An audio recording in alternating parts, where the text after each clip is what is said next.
இன்றைக்கி அவரைக்காய் வந்து ஒரு சைட் டிஷ்ஷாக தேங்காய் போட்டு பொரியல் பண்ணலாம். இதுக்கு வந்து அவரைக்காய் நல்லா பூச்சியெல்லாம் இல்லாமல் நல்லா 2 பக்கம் நார் உரித்து நல்லா முதல்ல அலசிட்டு பொடிசாக அரிஞ்சு வச்சுக்கிறணும்.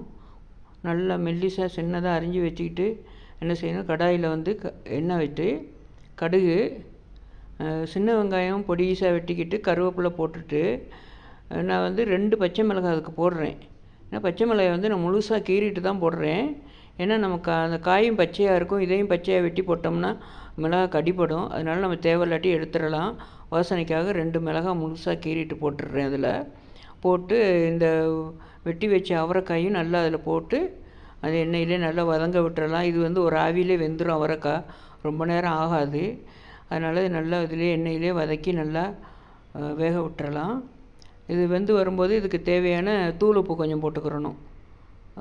கல் உப்பெல்லாம் போட்டால் கரையாதனால தூள் உப்பு போட்டு நல்லா கிண்டி விட்டுக்கிறலாம். கிண்டி விட்டு நல்லா வதங்கட்டும். இது எண்ணெயிலே வதங்கிடும் சீக்கிரம்.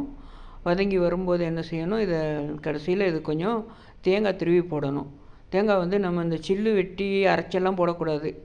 தேங்காய் திருவியில் பொடிசாக திருவி அதில் போட்டால் நல்லாயிருக்கும். அந்த மாதிரி தேங்காவை திருவி அதில் போட்டு நல்லா இது வெந்த உடனே தேங்காயும் போட்டு நல்லா கிண்டி விட்டு எடுத்துக்கிறலாம். இது வந்து நம்ம சைட் டிஷ்ஷாக வச்சுக்கிறலாம். குழந்தைகளுக்கு இதை போட்டு சும்மா சோறை பிரட்டி கொடுக்கலாம். அவரைக்காய் வந்து நார் சத்து உள்ளது, சுகர் பேஷண்ட்டுக்கெல்லாம் நல்லது, எல்லாருமே சாப்பிட்டுக்கிறலாம்.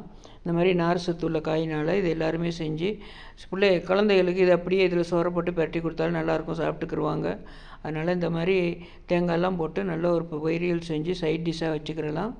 எல்லோரும் இதை இந்த மாதிரி செஞ்சு பார்த்துட்டு எப்படி இருக்குன்ட்டு லைக் பண்ணுங்கள், ஷேர் பண்ணுங்கள், கண்டிப்பாக சப்ஸ்கிரைப் பண்ணுங்கள். நல்லா டேஸ்ட்டான ஒரு அவரைக்காய் பொரியல் சைட் டிஷ்ஷாக செஞ்சாச்சு. இந்த மாதிரி எல்லோரும் செஞ்சு பார்த்துட்டு கண்டிப்பாக எனக்கு சப்ஸ்கிரைப் பண்ணுங்கள்.